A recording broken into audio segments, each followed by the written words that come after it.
Taskmate अब जो suspended account है उसमें भी कैश आउट का ऑप्शन दे रहा है। जो पैसा आपका फंसा होगा वो पैसा भी निकल आएगा। तो ये अभी 312 रुपये मेरे मेन अकाउंट में अटके हुए थे, ये सस्पेंड हो गया था किसी वजह से।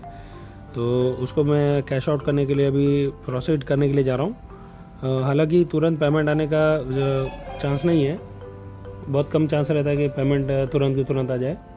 बट फिर भी हम लोग एक बार ट्राई करके देखते हैं। मैंने ग्रुप के कई सदस्यों का पैसा आ चुका है, लेकिन कई लोगों का पैसा अभी फंसा हुआ है। तो ये 312 रुपये का जो अमाउंट है उस पर क्लिक करके हम लोग आगे का प्रोसेस देखते हैं। उसके बाद मैं आपको बताऊंगा कि टास्कमेट में आगे क्या क्या होने की संभावना है, क्योंकि अभी तक सिर्फ लॉजिक ही लगा सकते थे। कुछ ऐसा प्रोसेस है, कुछ चीज़ें ऐसी मुझे देखने के लिए मिली जिसको अच्छे से समझने के बाद मुझे ऐसा लगा कि नहीं यार, हो सकता है कि शायद फिर से हमको टास्कमेट में काम करने का मौका मिले। वो क्या वजह है, क्या उसके पीछे क्या कारण है, वो बताने के लिए अभी आपको नेक्स्ट स्लाइड में मैं बताऊंगा। फिलहाल हम लोग 312 रुपये जो मेरा पेमेंट अटका हुआ उसका ऊपर क्लिक करेंगे। और इसमें देखिए साफ तौर पर लिखा हुआ है कि 48 आवर तक का भी समय लग सकता है। हाँ, ये बात सच है, ये थोड़ा समय जरूर लगेगा। तो इस पर ओके करके क्लिक कर देते हैं। तो ये था टास्कमेट की आखिरी टास्कमेट से लिया जाने वाला आखिरी अमाउंट। ये आखिरी जो है वो कैश आउट था। इसके बाद थोड़ी पॉसिबिलिटी 50-50 है कि आगे टास्कमेट हमको काम देगा या नहीं देगा। वैसे पॉसिबिलिटी 50-50 नहीं बोल के 90 और 10 का बोल के तो चलेगा, क्योंकि 90% चांस है कि अब टास्कमेट वापस से काम देने वाला नहीं है। अब 10% क्यों है वो भी मैं आपको बताता हूँ। जैसे ही हम लोग ये सामने पेज पे से मोर डिटेल के ऊपर जा रहे हैं ना, तो यहाँ पे लिखा गया कि जॉइन मेलिंग लिस्ट। यहाँ मेरा ईमेल आईडी भी लिखा हुआ है, जो कि मैं हाइड कर दूंगा बिकॉज सिक्योरिटी रीज़न है। अब हम लोग देखते हैं। देखिए मुझे 10% क्यों लग रहा है, क्योंकि जो नए जो लोगों ने एनरोलमेंट करके रखा था, जो लोगों ने वेट लिस्ट ज्वाइन करके रखा था, उनको टास्कमेट ने हटा दिया है। अब मैं आपको प्रैक्टिकली करके बताता हूँ। जो जैसे कि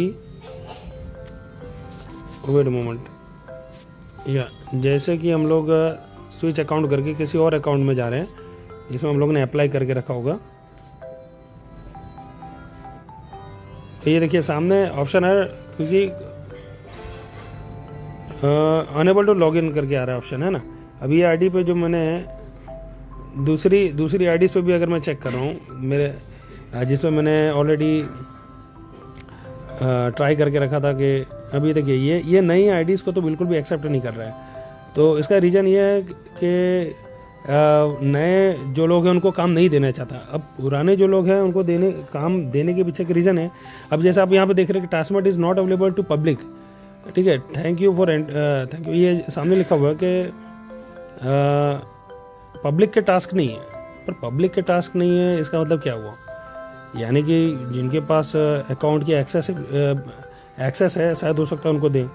और ये पता चलेगा 30 तारीख के बाद, जब 1 तारीख को अगर प्लेटफॉर्म से, यानी कि गूगल के प्लेटफॉर्म से अगर ये एप्लीकेशन हट जाता है, तो इसका मतलब ये रहेगा कि एप्लीकेशन अब अपना काम पूरा कर चुका है। ये टास्कमेट वापस आने की संभावना नहीं है। अगर वो एप्लीकेशन वहाँ पे दिखाई दे रहा है और लेकिन डाउनलोड का ऑप्शन नहीं है, तो भी एक मतलब पॉसिबिलिटी हो सकती है कि टास्कमेट अभी शुरू है। और सबसे बड़ी सोचने वाली बात यह है कि 31 तारीख के बाद, मतलब 30 तारीख के बाद क्या क्या बदलाव हो सकते हैं टास्कमेट के अंदर। क्या हमको एप्लीकेशन डाउनलोड करके रखना चाहिए या उसको हटा देना चाहिए, क्योंकि देखिए नया अपडेट नहीं आएगा तो एप्लीकेशन को फ़ोन के अंदर इंस्टॉल करके रखने में ख़तरा है। क्योंकि बहुत सारे ऐसे डेवलपर होते हैं, उनकी पूरी कोशिश होती है कि बंद किसी एप्लीकेशन को ज़्यादा नुकसान पहुंचाने की कोशिश करें और उसमें कुछ बग ढूंढने की कोशिश करें। तो ये भी एक बहुत बड़ा मतलब सिक्योरिटी से जुड़ा हुआ मामला है।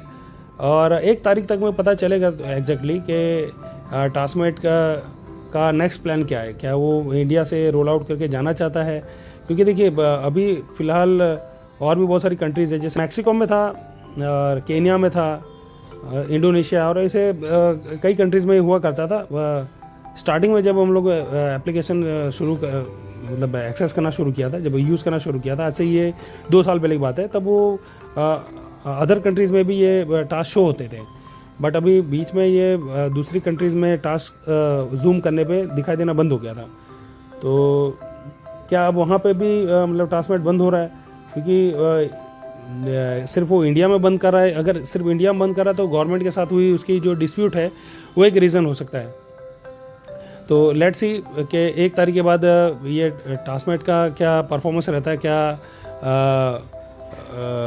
ट्रांसमिट का अगला कदम क्या रहता है, उसके बाद ही हम लोग फिगर आउट कर पाएंगे कि एक्चुअली में हमको ये ट्रांसमिट का एप्लीकेशन डाउनलोड करके रखना है, मतलब इंस्टॉल करके रखना है या बंद कर देना है। आप लोग की क्या राय है? आप लोग भी अपनी राय कमेंट में दीजिएगा और जुड़े रहिएगा चैनल के साथ। तब तक के लिए पीस आउट।